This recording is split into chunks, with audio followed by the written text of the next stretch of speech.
Hi guys, welcome back to Bitesize Excel. In a previous video, we looked at the if function. Now the if function is a logical function that allows you to check a certain condition and return one value if it's true and another value if that statement's false. Now ideally, you use an if function on very simple criteria such as yes and no.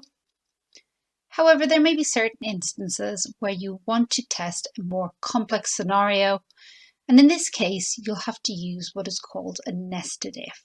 Nesting is essentially when you join multiple functions together in one formula. In this particular instance, it'll be joining several if functions together in one formula.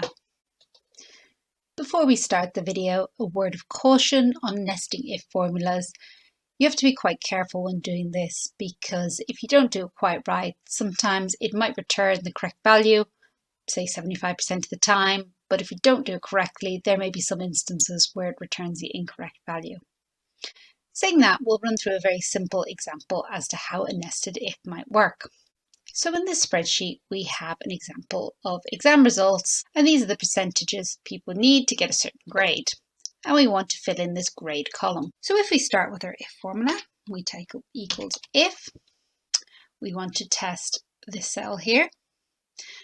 And basically we want to say if this is greater than or equal to 70, and let's actually select the number cell here, we'll make that absolute. This person gets an A. Now obviously there are multiple other results we wanted to return. So for now, let's just put a placeholder in. We'll put a 0 in. And we'll just very quickly make this one absolute as well. So if we copy this formula down, you'll see anywhere that is above 70, the person's gotten an A. Anywhere else, it's still a 0. Now what we want to do is we want to create another number of if formulas so that we get a B if we're between 60 and 69, a C between 50 and 59, D between 40 and 49, anything below that is a fail. So for now, we'll just take out these formulas. And what we'll do is we'll replace this 0 with another if function. So the easiest way to do this actually is to copy this first bit of the cell.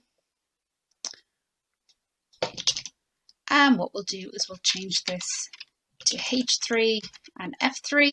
Now if we put our placeholder back in there, now what will happen is anytime it's between 60 and 69, we should be returning a B. And we can see that that works. Now a nested if works in a sequential manner.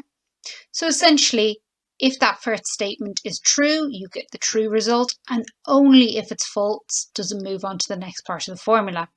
This is why you need to be quite careful with your nested ifs. So what we're going to do now is we're going to carry this on to fill in our next two parameters. And then we'll do D, which is H5 and F5. And then anything outside that, we want to just say fail. So this is our final false value. If it's not any of these things, it will be a fail. And then we need to close our brackets. Now, because we've got multiple open brackets, we need to make sure we've got the correct number of brackets in at the end. And before we copy this down, we want to make this absolute. And if we copy it down, we should be getting a fail for anything that's below 40. Now, a word of caution with the way I have built this up. If I were to go into minus numbers, we would still get a fail. Or if I were to go over 100, again, we'd still be getting the A, and that's because of how I've built this formula up. Simple way to make sure that you are not having odd results in this column is to use your data validation. And what we want to have is whole numbers between 0 and 100. And if we click OK, now if we try and type something in here that is above that, it will give me an error. So again, some key points with nested ifs. You've got your first if, your first logical statement, and the result if true.